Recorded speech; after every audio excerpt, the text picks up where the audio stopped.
Welcome, everybody. Yes, Mike, I'm on. Please do mute yourselves for now, though, please. Yep. Peter, can you mute everyone for me? Yes, I'll be muting them one by one because Okay. if I mute everybody, Linda, you're off too.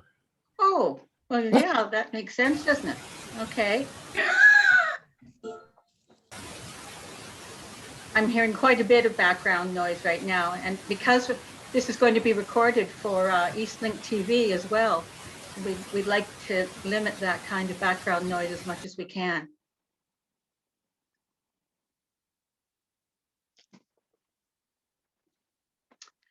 It's quiet now. Can everyone hear me? I think I got everybody so far. Okay, can everyone hear me then? Great. Welcome, everyone. The Sudbury Horticultural Society is delighted today to present the third in our virtual presentations for the spring. And this time it's a homegrown girl. Abby is a friend of mine, as is her husband, Grant. And Abby and Grant have been gardening down in the south end of Sudbury for quite some time and have turned what was really an unsightly lot that had been neglected into a marvel, a true home for pollinators, for mammals, for the birds, and for people too. So she and Grant have created this wildlife garden from what was really quite a challenging site. And I'm anxious because I haven't seen it all as well. And this is as close as we can get to doing the open garden weekend tour. Abby is actually a geologist by profession, but she's many things, including a beekeeper and a bird watcher. She skis and knits, you name it. She's a multi-talented person and one of my best hort friends. Abby, take it over. Okay, now let's see, get the correct screen shared here.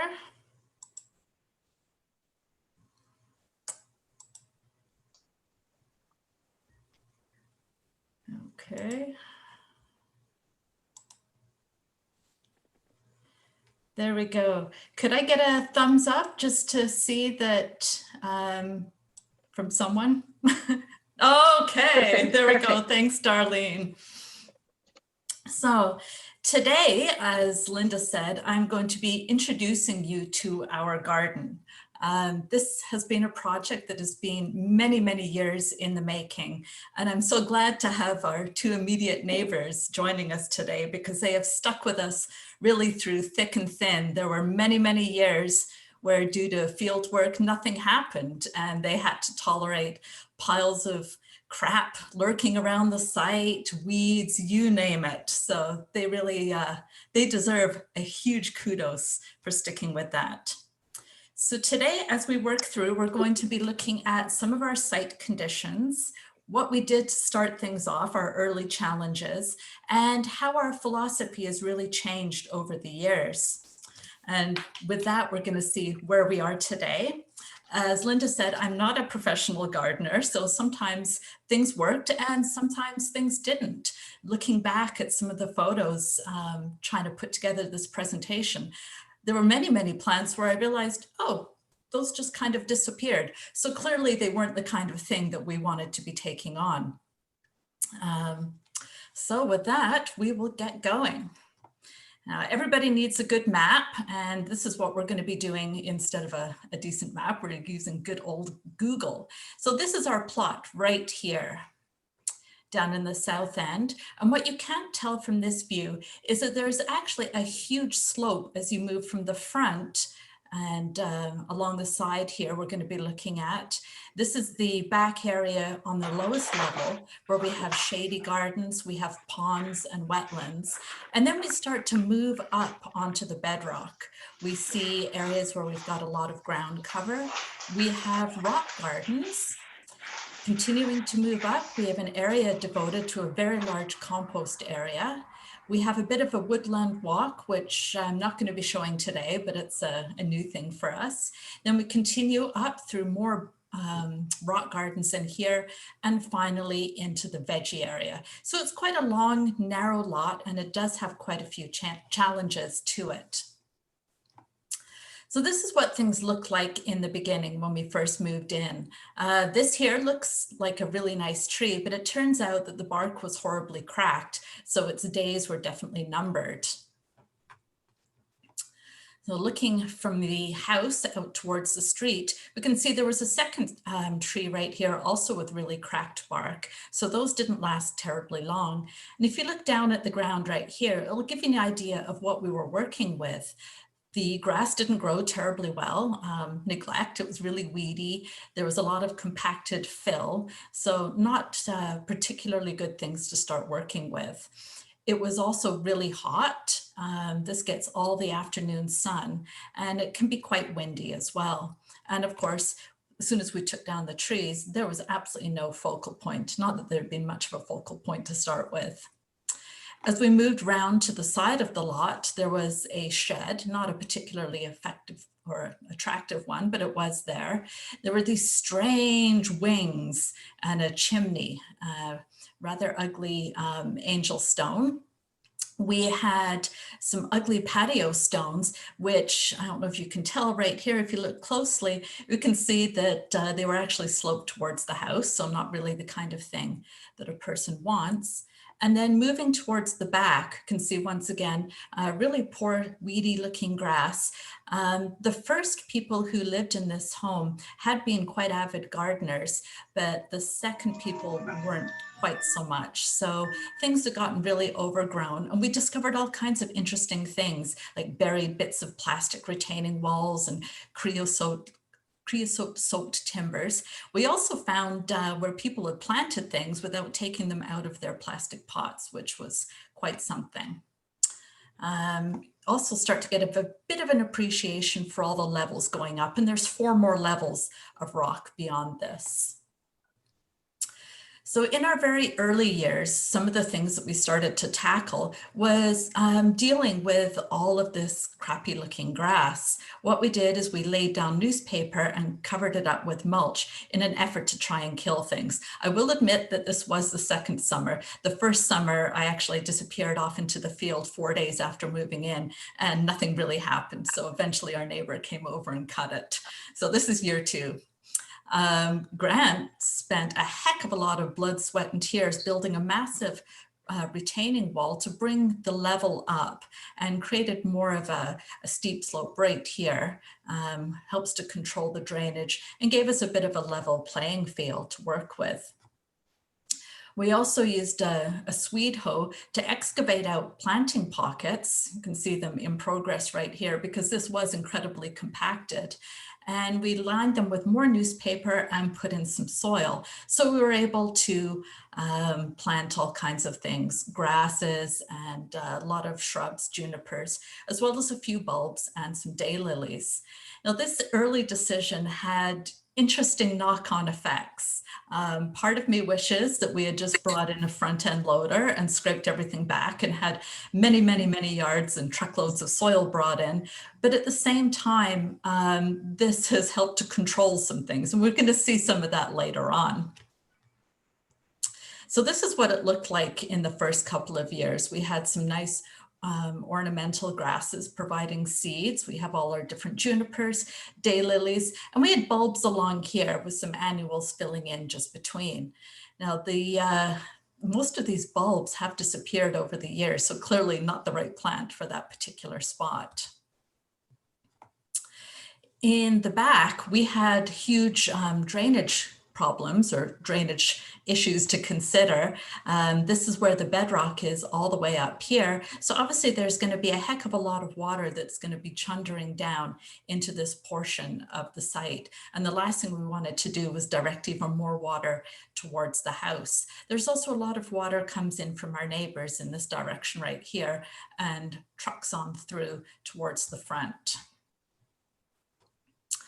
So the solution it came up with fairly early was to really start to work with things. And what we did is we dug down incredibly deep. It was almost 2 feet in places to install a patio. We put in a nice weeping tile along here, and it continued along in a trench that was incredibly deep by the time it finally made it out towards the ditch. We covered this with 3/4 inch clear stone and then 5/8, and then finally crusher dust, and that's what's going on right here. We had the faceplate tamper, and then finally time to lay the actual stones.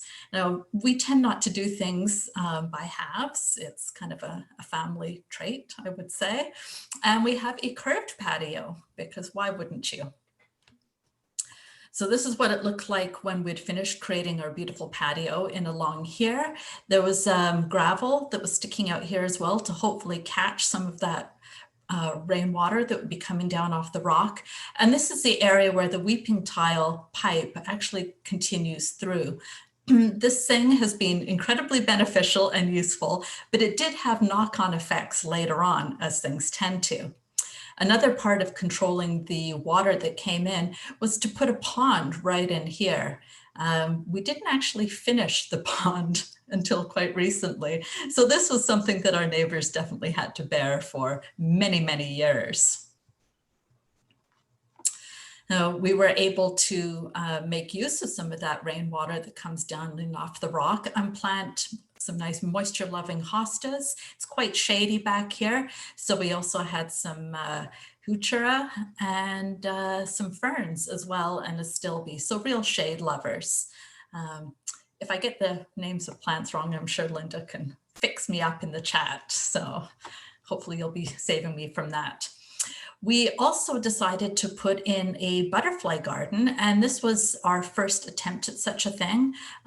Google, YouTube, and the internet weren't quite so big back then, and we didn't do a particularly successful job. We did excavate things out, we put soil in, so not a problem there.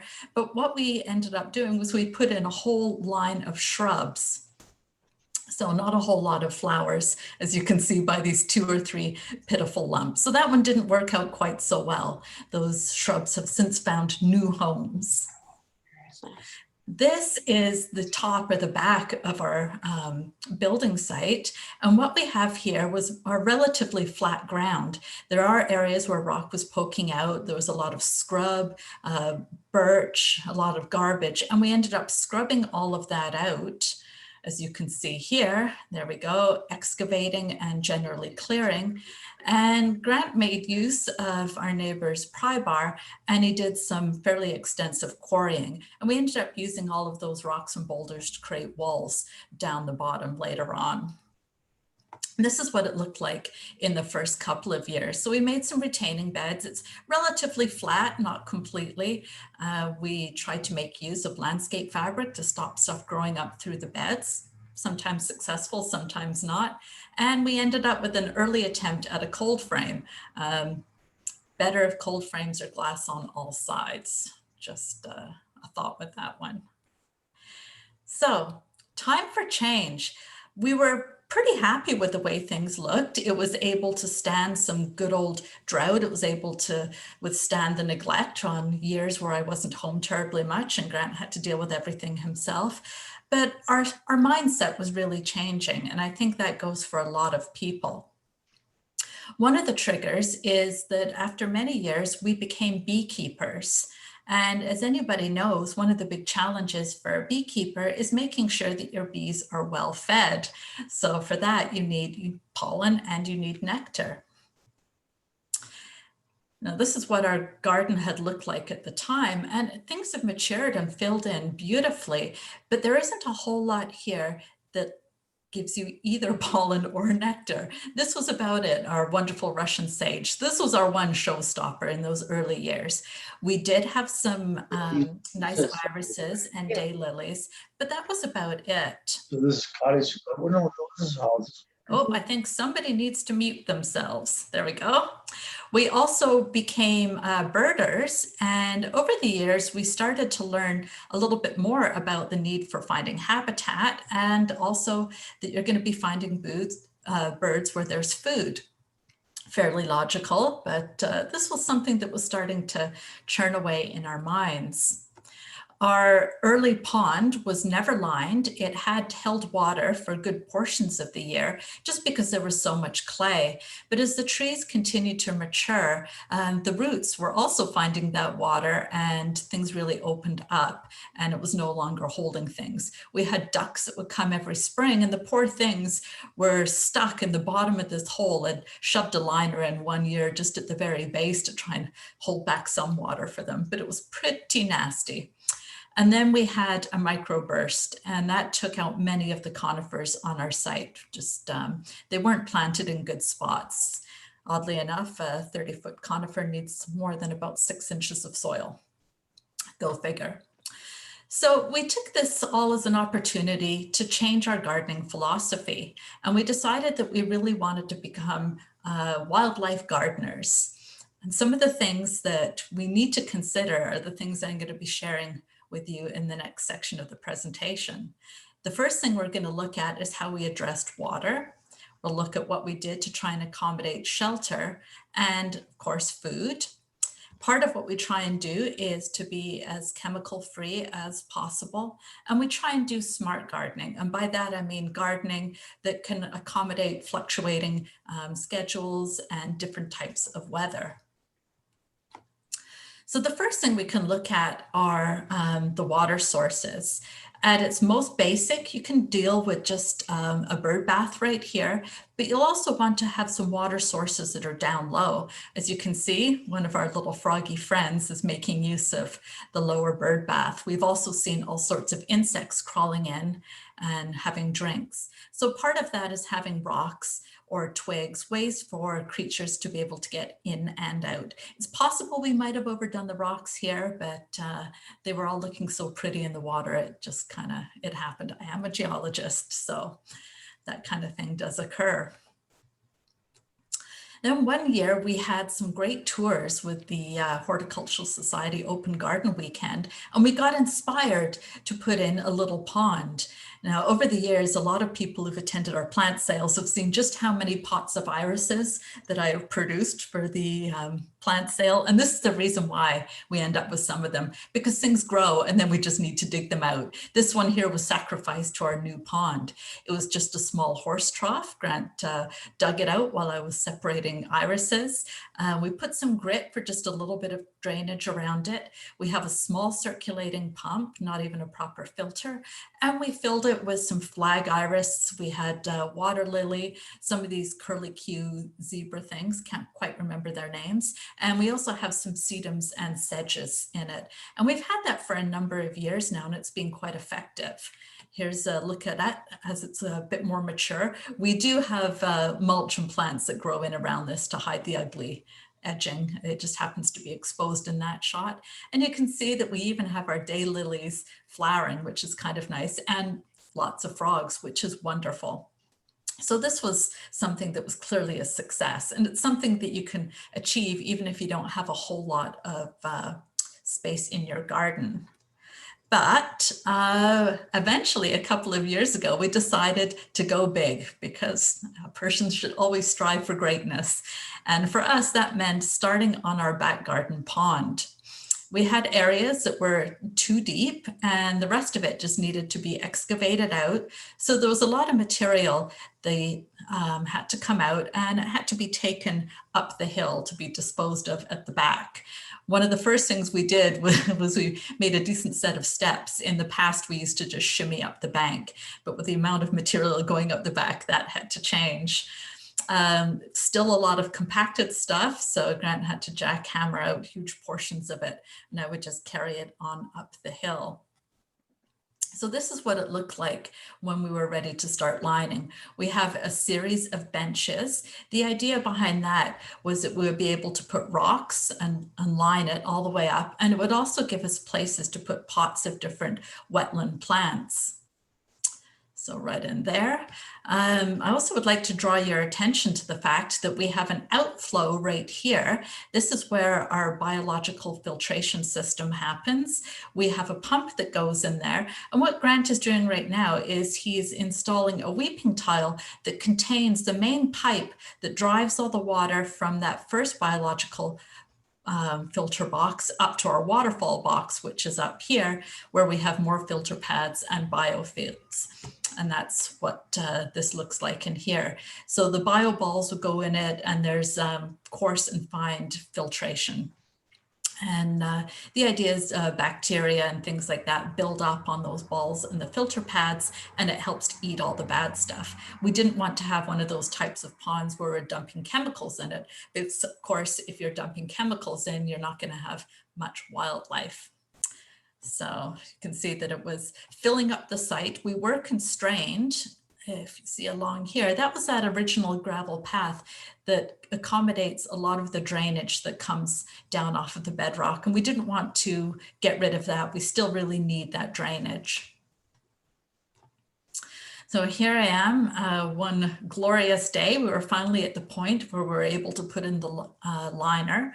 First of all, it was a nice felt pad, and that went really well, and we're feeling pretty good with life because that was nice and malleable. But we had a massive liner that had to go in next, and that one was a bit of a nightmare, and I was definitely exhausted by the end of that.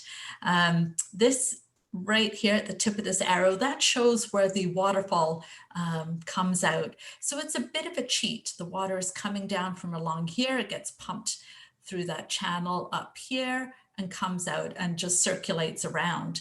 Above that, we have a dry swale so that we can catch excessive meltwater or rainwater, but we don't have to try and pump up an extra 5 or 10 feet. And we're not going to be dealing with all the splash over and things like that. This was something that we did after seeing what my mom and dad have to go through with their pond. We wanted to make things a wee bit easier on ourselves. We wanted to make sure that it was a very natural feeling pond. So we went to a wetland and lake area and acquired some plants. Here's my dad. He was being volunteered into creating some pots to put all our wetland plants in. And here they are ready to go into the pond. And I thought this was going to be a really good idea. It turned out that it was one of those things that was slightly less than successful. You can see the pond, the pot sitting here. Nothing wrong with that. But the thing is, we have ducks that visit, and what they do is they use all those potted plants as stepping stones as they haul in and out of the pond. So we kept having to haul them off the bottom. So clearly I had to come up with a new plan. One of the ways that we decided to try and accommodate this was creating actual wetlands at either end of the pond, make it look even more lakey. So we excavated out Lady's Mantle, and I gotta say, this has gotta be one of the biggest star performer plants. These poor things have been growing in compacted fill. They were then dumped in our poor neighbor's old veggie garden area and sat on tarps in that for a couple of months until I got back round to dealing with them. So am I the kind of neighbor you want? So here we go. This is another thing we had to deal with the wetland. This was where the water goes from the pump box to the waterfall box. So we couldn't dig this up. So what we did instead is we made two separate little areas. And this was actually kind of beneficial because we could have some that were quite wet and some where that are just a bit damp.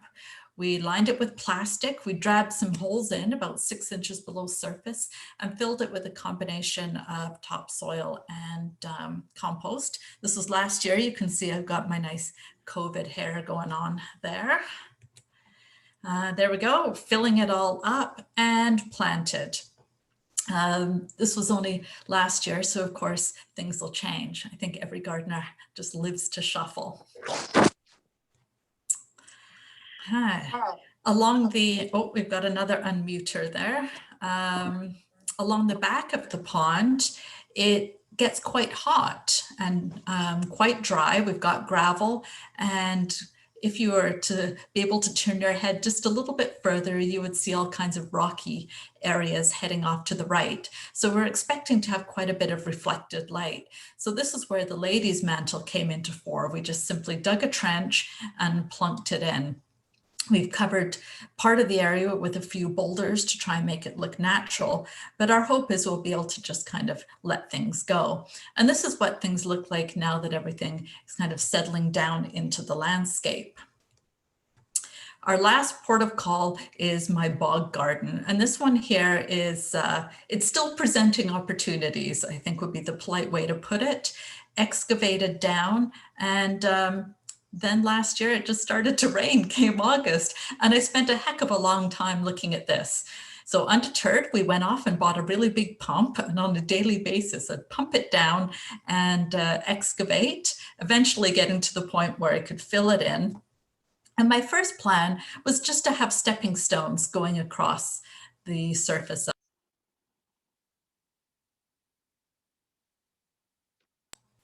There we go. Can people still hear me, or have I been muted? Darlene? I can hear you, Abby. Okay. All of a sudden I had mutings flashing across my screen. So if you're a very light person, you can get away with big stepping stones on a floating bog, but most people aren't. And this proved to be one of my poorer decisions. So the very large stepping stones came out, and now we are looking at maybe putting in a bit of a boardwalk. So we'll see how this starts to evolve over time. Okay, now what about shelter? Shelter can be quite simple. It could be a rocky wall, or it could be a hedge. We've got areas where we have a brush pile. This is actually off the back because we just end up into the bush area, so nobody's going to be complaining. We have areas of fallen logs. It could be long grass or other untidy areas. Some creatures need to burrow down, like sand bees and things like that. So you need some areas where there's a little bit of bare dirt. Different types of wildlife also need building materials. So that might be mud for building nests, twigs, and grasses. Okay, quick word about all the bee hotels. Well, it turns out smaller is better. The location is everything. Sometimes you need a bit of sun, but you can't get too hot. It needs to be a location that's dry, and it turns out they need to be cleaned out. So either clean it out with a brush or simply replace the tubes. And the way I think of it is just remember what you look for in a hotel. And there's a list down here of some of the things that prove to be more effective and less. Now, I pinched this from the internet. It isn't all from experience. Okay. Another word about shelter. This was last year. I was a bit over enthusiastic about clearing everything up. And of course, there were all kinds of poor pollinators that would have been living in those grasses and leaves. A much better approach is just to leave things for a little while and let all your pollinators hatch out. It has occurred to me that perhaps one approach, if you had grasses that really do need to be clipped early in the season, would be simply to clip them and maybe just leave them in a pile. I don't know, something to explore. I read somewhere that if you wait until the temperature is consistently above 10 degrees, you should be okay. So now getting on to the main event, the food source of the operation. So one of the big things that we need to accommodate are what I call the extended opening hours. We need to be able to accommodate your pollinators and all other beneficial insects throughout the season. And we're going to see how the color is going to change, and the plants are going to change from early through to mid and then later in the season. If we were to start off looking at the view I would see when I open the front door early in the spring, what you'd really notice is that there's a wealth of muscari, most of which have come from my mom's garden. They seem to fade away in our garden, but they do incredibly well down south. So every year she sends me back north with bagfuls. We also end up with a lot of irises that are really good bee food early in the spring, as well as our hascap berries. They flower and actually start to fruit out before many other things have even grown. As the season progresses, we start to see some wonderful bee balms like these ones right here. These are the kinds that self-seed, but they don't necessarily have huge runners.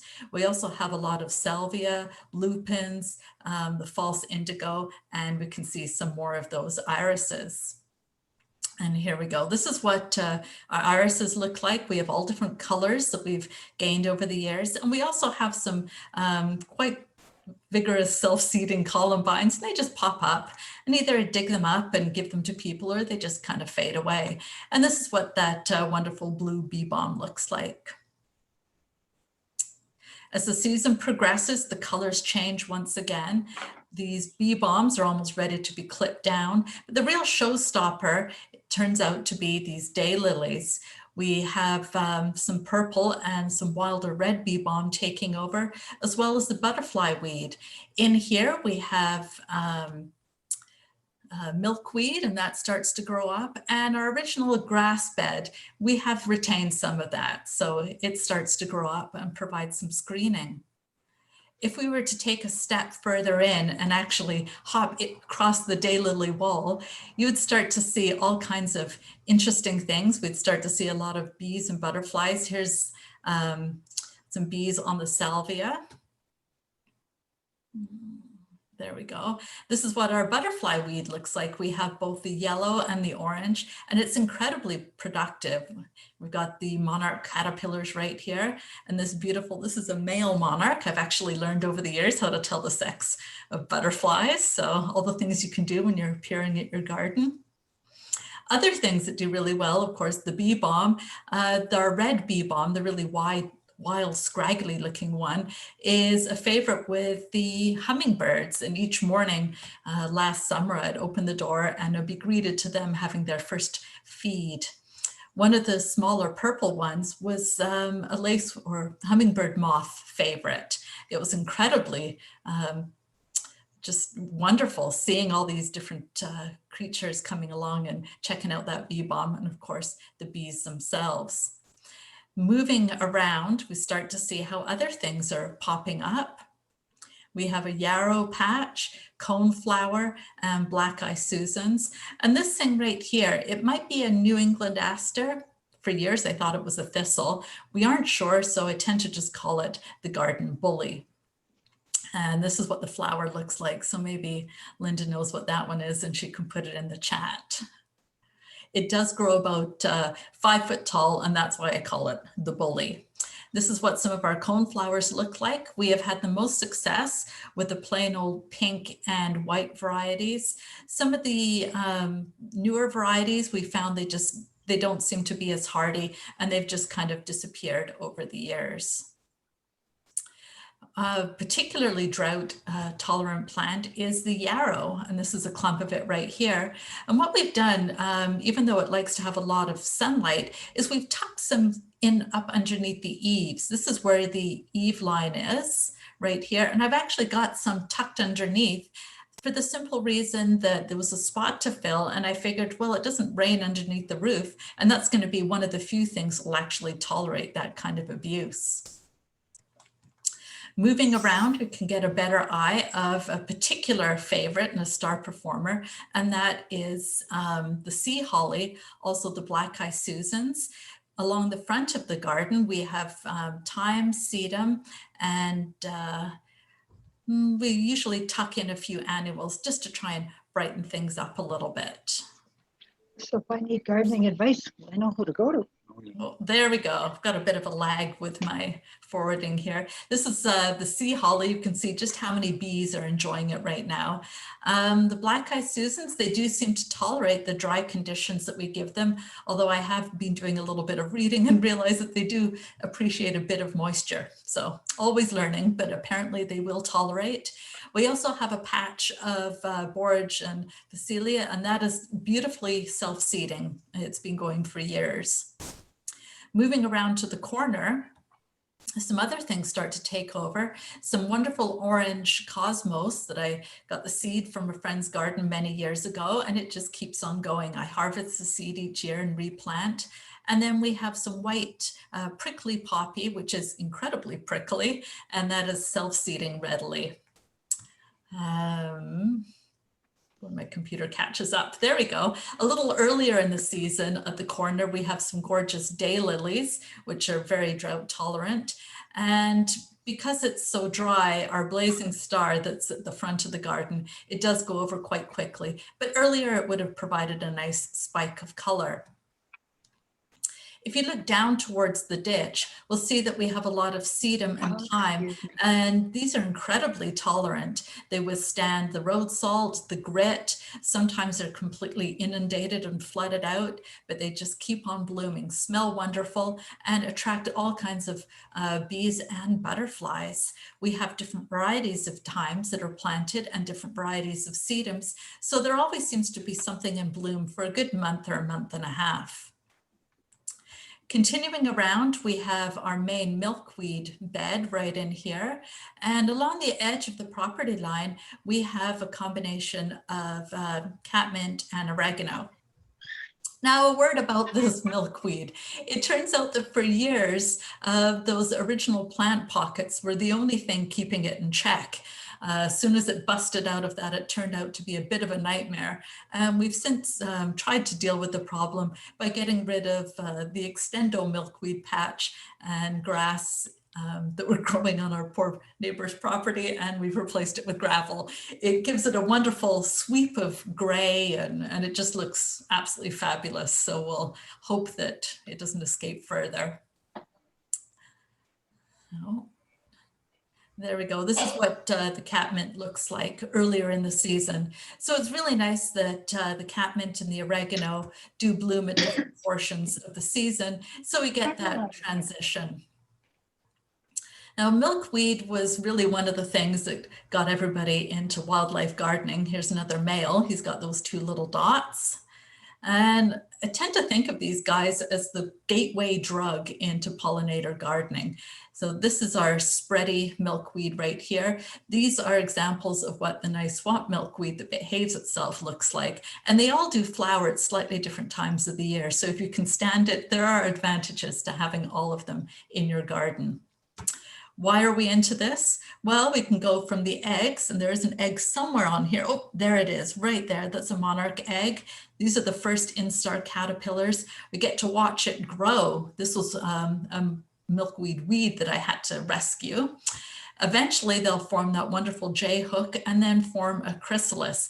I actually saw 2 or 3 of them form the chrysalis last summer, which was an incredible thing. They just whip around as they are busy turning into that chrysalis, eventually getting those wonderful jewel tones. Then as they continue to mature, they darken up, turn black, and eventually pop out. And once again, it's a boy. On the other side of our garden, we have a slightly different set of plants coming in. Some of the things that we have are, there we go, some oxeye daisy. Oh, bizarrely, this one always ends up with powdery mildew. Can't explain why, but it just sticks with itself. So it's some kind of systemic thing going on with the plant. We also have blanket flower, which we manage to weed out most years and are forced to rebuy. We also have Maltese cross, which proves to be quite effective and really draws monarchs and all types of other butterflies in.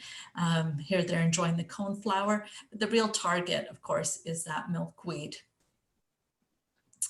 Now, just for something different, I'm going to take you back into the back garden. So if you've got shade or damper areas, there's a whole different range of plants that you might be looking at.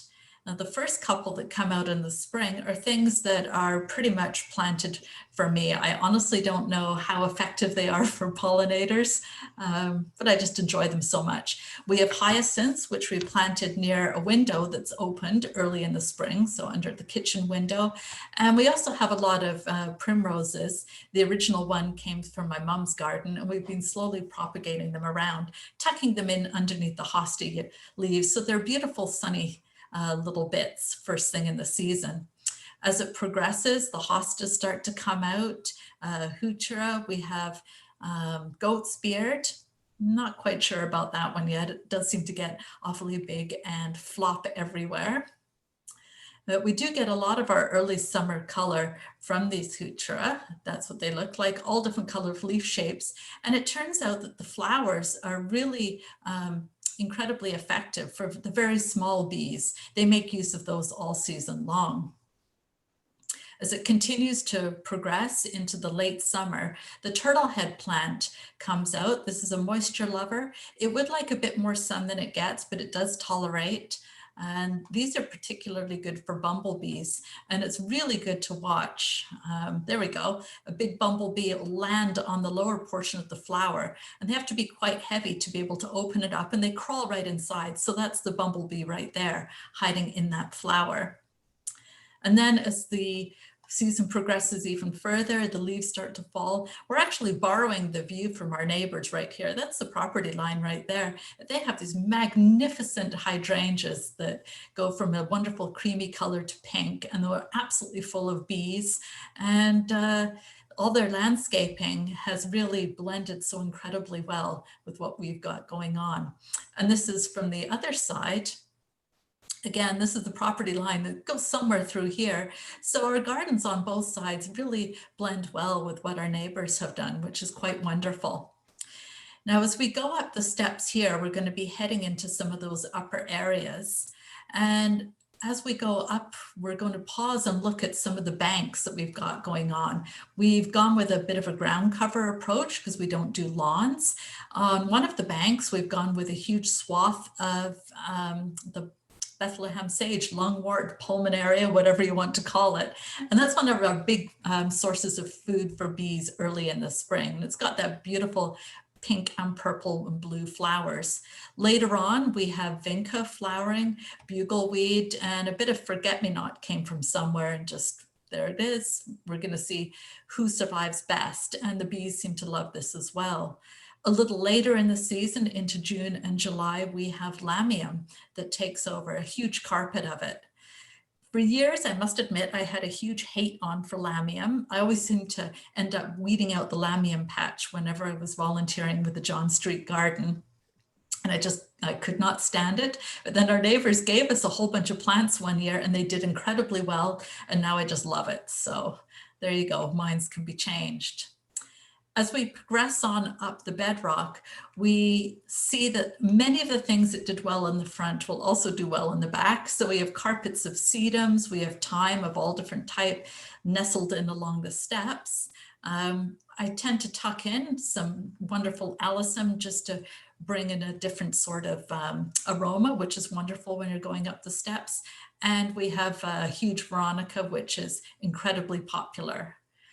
Towards the other side, this was the original butterfly garden. It's since been revamped, and it's full of yarrow, bee balm. We did still retain the cornice, but pretty well everything else is gone. We've got a geranium that just takes over and goes wild every year. And that's a little bee that fell asleep in it. It wasn't dead, I swear. So what else do we need to think about in terms of attracting wildlife into a garden? Well, you need to have things like berries. This was one of the old cherry trees, but you could put currant bushes in. These are wonderful because they flower early in the season, and then later on are a good source of food for everything from birds to chipmunks to squirrels. We have red, white, and black currants. I love the black currants, so I make sure I get those. The red currants tend to be left to the chipmunks. We also have grapes. If I happen to be home the weekend that the grapes are ripe, I'll get them. If not, the chipmunks do. And we also have this cute little thing that has pink berries. Can't remember what it's called now, but it's really cute. So we've kept it. Another word about berries, who knew? Lily of the Valley, they produce berries, and we've now had Lily of the Valley cropping up underneath all the tree branches where birds have eaten them and then pooped them out. So that part of the process is well and truly alive and well. We've also brought in different types of trees that accommodate all the various pollinators. This was a locust. We bought in the biggest tree that we could afford, and we had to bring it up on a huge cart. It was a neighborhood project, and once again, our poor neighbors, they volunteered up their slope instead of our rocky mess. And there's all the guys bringing in this massive tree. Last year, we brought in a chokecherry of a more reasonable size, and that one Grant managed to get up the slope himself. We also make sure that we leave a lot of seed pods and grasses for the birds. Right here, this is the blue false indigo. Gorgeous blue seed heads that appear. We leave as many of the coneflowers, black-eyed Susans, even the sea holly. So absolutely everything is left. It also gives wonderful winter interest.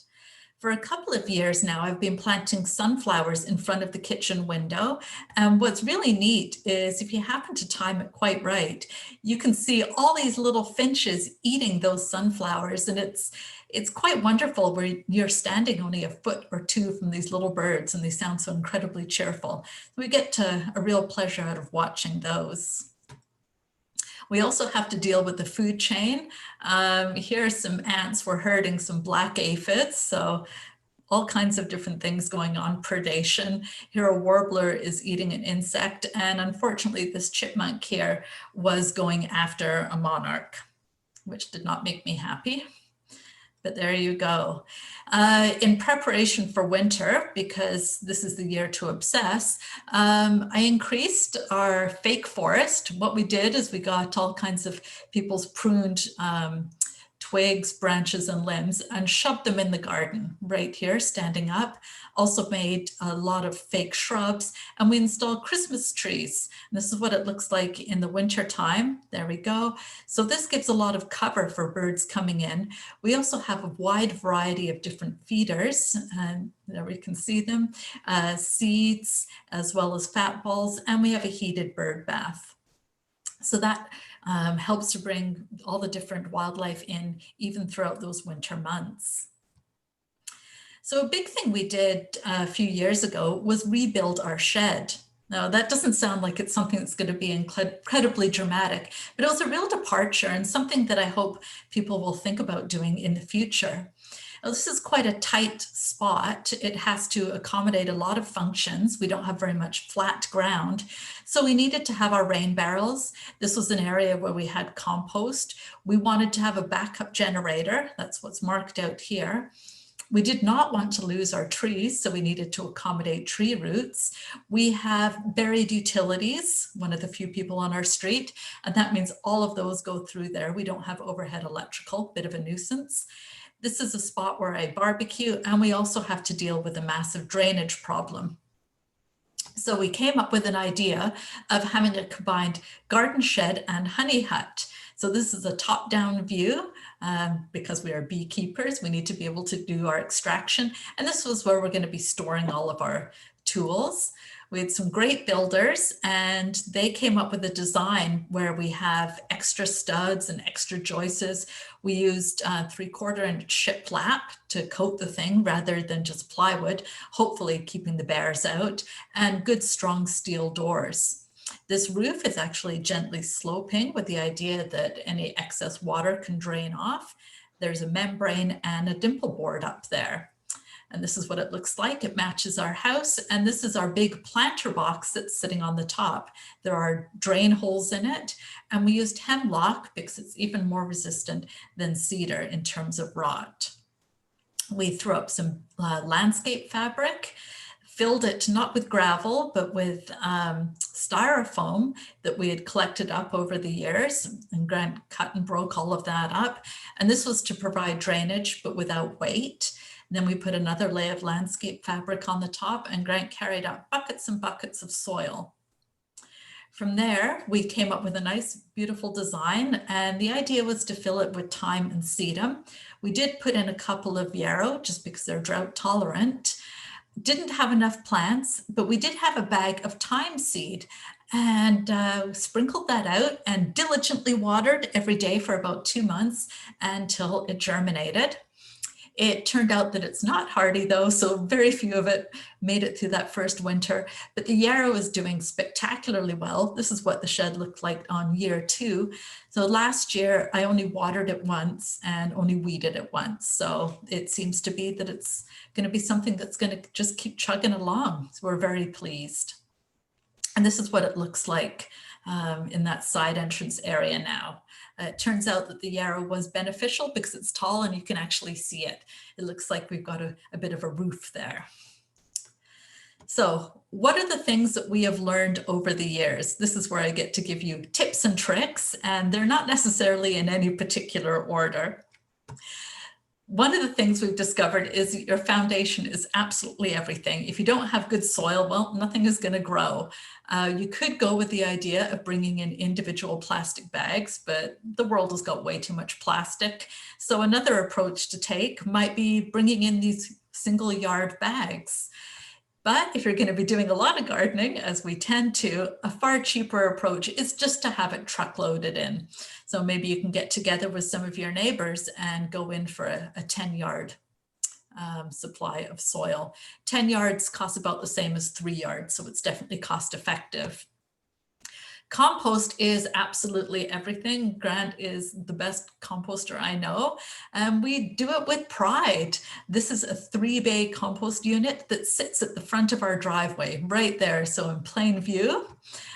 3 bays. What he does is he takes down that front area right there and can shovel from one unit to the next to the next.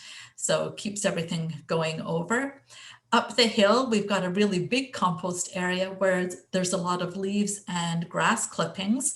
We go around each fall and pinch the bags of leaves from the ends of driveways throughout the neighborhood. And we do diligently dry and save those bags and try and hand them out to people again. So those are very handy. Poop rules. This is some manure. As Linda mentioned, I am a field geologist. One year when I was drilling, I realized that one of my drill sites was right next to a manure pile. So I filled up some sample buckets, and this was my parents' anniversary present. My niece had helped to decorate that up for them. And boy, did it ever kickstart their compost heap. We mulch. We mulch like our sanity depends on it, and it really does when you have this many gardens and you're not necessarily going to be having a lot of time to work on them. Sometimes we bring in a truckload if we need to refresh everything. Sometimes we just bring in bags. And I'd really like to encourage people to consider using some undyed, so very natural mulch, because it does break down and become part of the soil. Originally, we didn't quite twig to this, but we are thinking about that sort of thing now. Oops. So everyone loves ground cover, at least everyone who doesn't like to cut grass does. One of the things that we did when we were coming up with our ground cover plan was we put in these temporary retaining boards right here, just held in with some very long nails and screws. So just pound it in. This is pine. And the idea is this is going to rot down over time. And by then, all the ground cover plants will hopefully be holding everything back. Now, again, we didn't want to introduce anything toxic. So what have I done here? This is what the untreated pine board would have looked like when we first got it. Instead of using a chemical stain, I just simply went up to the compost heap and rubbed a bunch of muck on it, and it did stain it up beautifully. And it's been like that for a couple of years now. We also try and plant smart. Sometimes things just don't work out. So up here where it's all dry, we have got sedums, very low growing ones. We've put in a lot of time, and hopefully this will cover in. In the past, we used to plant things like Asiatic lilies. Well, those turned out to be a bad choice for someone who doesn't want to spend their entire life picking grubs off. We've tried things that didn't work in terms of phlox. Bizarrely, garden phlox doesn't work for us. It grows, but nobody seems to appreciate it. So just watch and see what grows and what doesn't, and be willing to adapt. We have a whole lot of rain barrels, and we just love seeing these things fill up. And we are quite good about using them to water our pots. We have a nice diverter system. So in the spring and summer, the water goes down through the rain barrels, but we just flip a switch in the fall and winter, and it's not filling those up. But you have to be realistic. And sometimes you just need to use a hose, and that's fine. The best sprinkler that we found was one from Lee Valley, and it's incredibly adjustable. You can turn off each one of these to have a very wide spray or a very narrow spray, and it's incredibly easy to set in terms of which direction it's pivoting. So that has been one of our best purchases yet. Up in the veggie plot, we use a combination of different soaker hoses. And the idea with this is you simply turn on the hose and just let it do its thing. We also have some pots without bottoms in it. And what these do is they allow us to fill water in right where some of the really thirsty plants are. It hits down into the root zone for things like tomatoes. So that's been really effective. In our efforts to be more environmental, we try and reuse plastic pots. And I've actually had a lot of coworkers who've saved things for me. And it could be things like mushroom trays, plant pots that they've used. We've had yogurt pots, sour cream containers, you name it, we're using it for planting. I do a lot of my seed starting in paper pots, and I make these throughout the late spring right here. This is a little gizmo I got from Lee Valley many years ago. I used to use the Northern Life when we got it for free, but now they don't do a paper version. So I'm using those compost bags, and so far it seems to be working well. Now, it turns out that you can't overdo things with grow lights. I've used a combination of both T5s and LEDs. The T5s, they're cheaper, so less upfront cost, but they are incredibly hot. So you have to be willing to invest in a lot of fans or else minimal garments if you're stuck working. Now, this was last spring. This was my plant room, and suddenly COVID hit and I was sent home, and this also became my office. So I had a fan running for about 14 hours a day in there. The T5 bulbs also contain mercury, so not so good. LEDs, more of an investment, but they are cooler, and it turns out they're quite sturdy. So that's what we go for now. If you overdo things, make sure that you have a little pathway to get through your seedlings, or else watering is a nightmare. And you do need to be able to adjust the heights as your plants grow. So I mentioned you can overdo things. This is what happened. This was our garage. We had to set up a mini greenhouse on the driveway. And believe it or not, this is the closet. So I had grow lights and plants set up in my closet as well. Bit of a nightmare. And it turns out you can also start seedlings too early. I had annuals that were flowering. I had tomatoes that were actually forming on the vines, and this was still April. So it was definitely too early. Sometimes it's fun to start things early, and last year it was still April. It had the cold frame up and running. I did have to cover it when it was snowing, but we were eating radishes by mid to late May, so that was kind of fun. In terms of seeding and saving seeds, we've learned to have realistic expectations.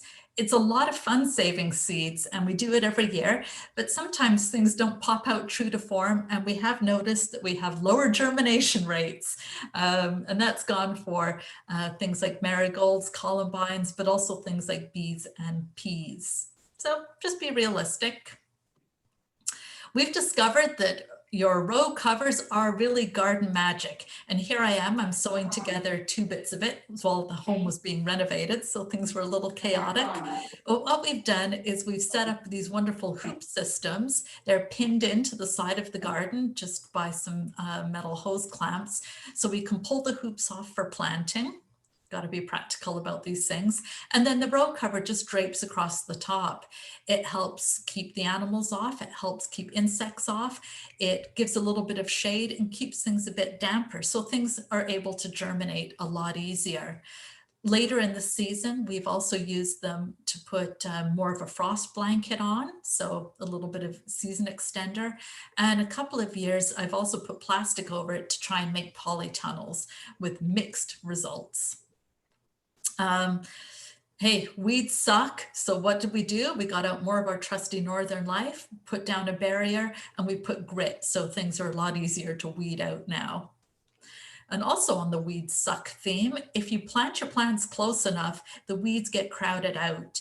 But you can't overdo things. It was a bit of a struggle to get into the zucchini and cucumber patch, and also had a little bit of a problem with powdery mildew last year because things were a bit close. But in the main beds, it works out just fine. I put things that are growing early in the season, like rocket, sorry, what's the Canadian term? Arugula in underneath peppers and tomatoes. We eat those and then they disappear. These are bull's blood. Beetroot, same kind of thing. Early greens, and then they're gone. But sometimes weeds are kind of good. Here, Allison's had self-seeded, so we just let them grow. We had a wonderful sea holly that tried so hard for years, and we let that go as well. And I discovered all kinds of nice little milkweed plants growing in the driveway, so I rescued all of those as well. We try companion planting. I've got a wheel that my mom gave me years ago that tells me what should go with what. I try it each year. Does it work? Well, I don't really know if it helps or not, but I figure it's worth a shot. And here I've got carrot and onions growing together because apparently onions repel carrot fly and carrots repel onion fly. It's worth trying. I've also learned over the years to mark my plants. I don't label them, so I'm not quite that anal, but I do have a little stick. And the reason I do that is because early in the season, after everything's been cleared off, you can lose your plants. And as I mentioned before, we have weeded out our blanket flower more times than we can even count. So we try and take precautions now. I mentioned this earlier, the plant pockets did have unexpected benefits, and I hadn't really realized it. I enjoyed the milkweed so much in the front that it decided to plant it in some garden areas in the back. And here we go, I planted the spready kind. It was fine the first couple of years, but then it took off. So one of my big jobs this spring is going to be to dig out this bed and remove it. Whoops. So, victim of our own success. That's a bit intriguing. Well, it turns out that we did such a good job of drawing all our pollinators down into the front and lower portions of the garden that they were completely ignoring the veggie garden up the top. And I suddenly realized that I wasn't seeing anything on the tomatoes, the squash, or any of the cucumbers or eggplants. So I was having to do double duty. And we decided that maybe we should start expanding our native species garden into the area around our veggie garden. Not being afraid of overdoing things, we scrubbed out the rock once again in areas where it wasn't quite deep enough. Grant got out his handy jackhammer right there. We brought in some wonderful boulders, got another 10 yards of topsoil. We had 30 yards last year, which was maybe excessive. But over the course of the summer, we were able to go from areas that look like this to areas that look like this. And these are all native species. They're a bit tiny when we first put them in. So we have filled in with annuals just to cover the ground, and also tomatoes, because why not? So I've discovered that you can use sedums to structural effects if you're willing to spend an entire week very carefully bringing in layers of sedums and soil. It does work. And there we go. That had been bare rock. And now we've got a wonderful fan and river of sedum coming in. And this gives you an idea of where the veggie garden is well. So hopefully by taking these efforts, we're going to start enticing things up to pollinate our garden for us. We're looking for opportunities to plant absolutely anywhere and making the best of everything we can. Grant has to water the compost as he's turning it. So I've decided that even though I wouldn't normally try and put moisture lovers up high on the landscape, this was an area where I could, since he'll be watering anyway. And I've got a nice row of fall asters growing. Sometimes people don't have a lot of space, so there's an opportunity to create what I call a pollinator pot. And this is where I'm finally decided is a good place to shove that nasty spready milkweed. Put it in pots, put in some other flowers to draw in pollinators. Pat gifted me with a flat of, whatchamacallits, I'm having a brain fart. Petunias, there we go. Just to try and dress everything up, we shoved sticks up, and this proved to be a wonderful place to observe monarchs. We had so many of them here, and it was just absolutely wonderful. Pest control, always a bit of a thing.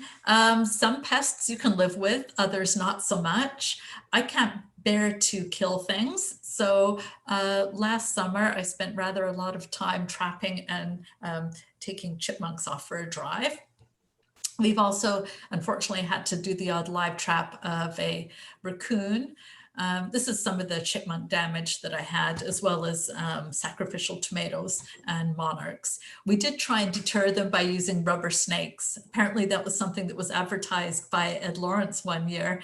And that summer, rubber snakes were in incredibly short supply. Because we do back onto the bush, we do have a bit of a bear problem at certain times of the year. So we do have to take our feeders down early. And of course, with all our root bushes, there's always going to be a bit of a concern with that as well. But one thing that we don't do is try and spray anything. And the reason for that is that if we stop and look, you can see there's all kinds of really neat caterpillars and other insects around. No idea what these are, just funny little spiky things that were there one day, gone the next. Even when it comes down to the less desirable, the gypsy moths, I couldn't bear to spray. So I banded some of the oaks that they seem to be going for. And I took a very twiggy broom out several times a day. I called it the broom of death. And I would be squashing and beating on these things. So that was last summer's activity. And here we go, hummingbird moths procreating. We're also working on improving our steps and our pathways. So at some point when we've got this all whipped into shape, we'll be on the garden tour. But until then, I'm afraid we can't. Grant and I are able to hop up our bedrock, but most people really don't want to be forced into that kind of situation. And a last couple of thoughts, just to enjoy your garden. We indulge in backyard birding. And we sit down and we enjoy the view. So there's Grant, worked him a bit hard. Here I am enjoying watching all those wonderful butterflies and bees. And who knows what our gang are watching, but they're clearly enjoying the garden as well. And there we go. This is what I'm up against right now, trying to rein in the tendency of overplanting. So that is all I have for you today. Abby, I'm still trying to catch my breath here. It's a good thing we all had our mute on, because you would have been interrupted by all the oohs and ahs. I know. A marvelous presentation. I can't believe how well you documented this great experience. And of course, I love listening to you. And I know there are some questions. Abby, can you see the I am just opening up the chat. Okay, do you have time to answer a few of those questions? Oh, for sure. I think I might be able to help with a couple of them. So I hope you don't mind if I chime in. Oh, please do, especially where I got all the plant names wrong. Okay. What's a cold frame used for? That's an excellent question. We put it on our garden bed and it warms up the soil. So you can plant a lot earlier. It also extends the season in the fall by a week or two. I'm English and cold frames are a big thing in the UK. People will have stuff sitting in pots in cold frames. If you were in a slightly warmer climate, we might even be able to grow things throughout the winter, but we can't. Where does one get a flag iris and other wild pond plants? I dig them up from ditches. I've acquired them from friends who have irises and things like that in ponds. My mom and dad have given me quite a few over the years. I don't know, Linda, do some of the garden centers stock them? I'm sorry, they stock? I was busy. Flag irises and other pond plants. Oh yes, actually a couple of our local nurseries stock quite a few. Azilda Greenhouses does stock a lot of pond plants. We've got floating plants from them. Yes. As well, and ended up getting a few things last year. They also have some marginal plants too. Yeah. Okay. Okay, Do you still sell plants in the spring? I give away plants. I usually donate them to the plant sale for the Horticultural Society, but I don't think there's a sale this year. Is there? Wayne can address that question. Wayne, are you there to tell them about the plant sale this spring, the change? Yes, we're partnering with the farmers market this year. And sometime early in June, we're hoping to have a sale there. Ah, wonderful. Good. One of the unexpected benefits of not clearing your garden each fall is that stuff self-seeds, and each spring I like to go around and dig up all the little seedlings that have popped up and give them to friends and donate them to the plant sale. It's wonderful. I was going to say, if you visited our plant sales in the last few years and bought a hosta, you very likely have the offspring of one of Abby's hostas in your garden. Yeah, that and my mom, she is the most amazing hosta gardener going. So she's been diligently gardening away from down in Elora, and each year I'd bring back carloads of them. Are coneflowers perennials? Another good question. Yes, at least those big pink and white ones are. Some of the newer varieties we haven't had a lot of success with. They've either reverted or they've just disappeared. But yeah, a coneflower is a perennial. Oh, it was answered right after. Sorry about that. Hummers come to my pulmonaria early in spring. So no feeder for the bear to take out. We had a bear visit last week, which was most annoying. Let's see. Any other questions? Oh, squirrels devastated zucchini and pumpkins other than cages. Any ideas? I have heard that people have done things with cayenne pepper and stuff like that. But that's something I guess you would have to put back each time it rained or each time you watered. So I don't know if it would actually be effective or not. Maybe other people have got some ideas on that one.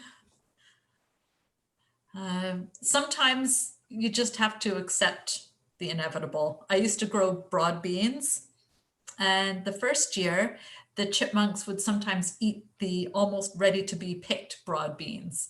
The next year, they started eating the broad beans just as they started to appear.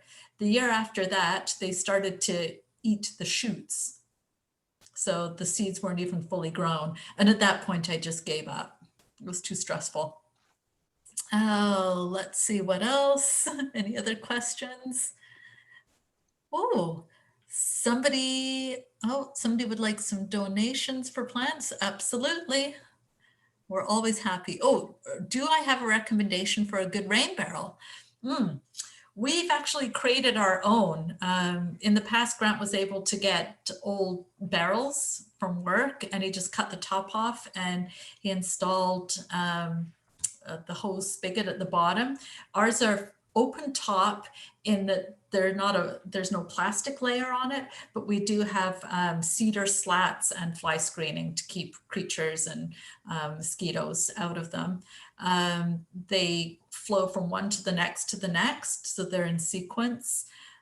There's all kinds of good ones on the market, but we just haven't bought one. We've been lucky.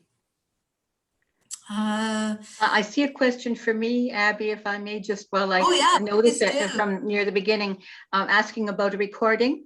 And Abby was gracious enough to give Peter permission, and he did record the session.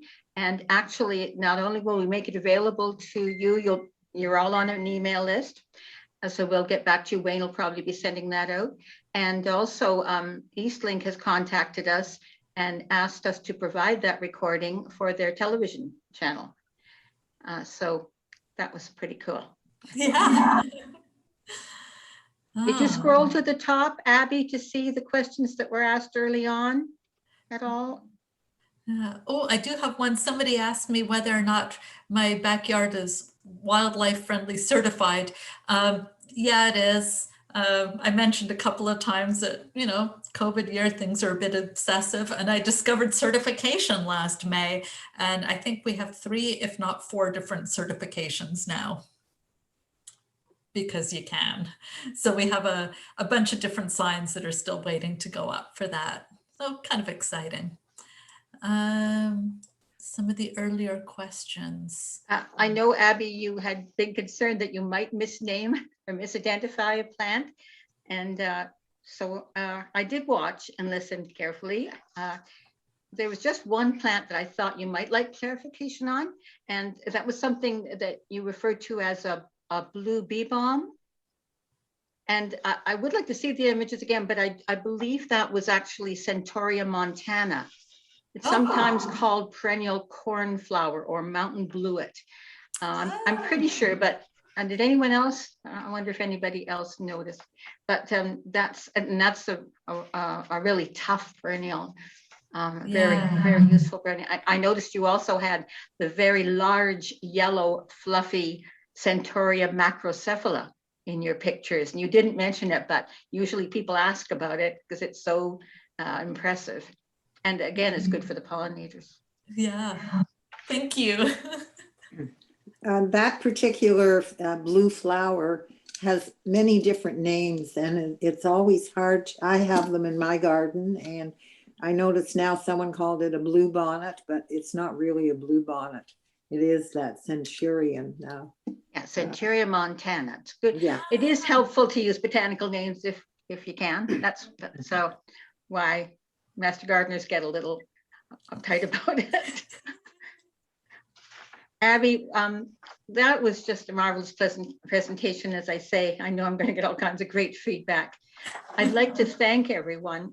Today we had almost 100 people today. I see applause, actually. You should unmute so you can hear it. I know that we'll have the great feedback, and I want to thank people so much. This is an opportunity to say thank you. Not only have I been getting all this great feedback, which I've been passing along the way, these first 3 sessions. We have 2 more in the spring at the end of April and at the end of May. So watch for them on our Facebook group. I'll be posting about them, and or on our website, Sudbury Horticultural Society.ca. And I'd also like to thank those people who have actually made donations to the society, because now we can continue these presentations in the fall and hopefully have 2 or 3 more. It's wonderful. So thank you so much, everyone. Thank you again, Peter. The Parkside Center has been an incredible partner. And Abby, you're a treasure. I hope I can get out there to see your garden this summer. Let's hope. Thank you, everyone. Bye now. Bye, thank you. Thank you.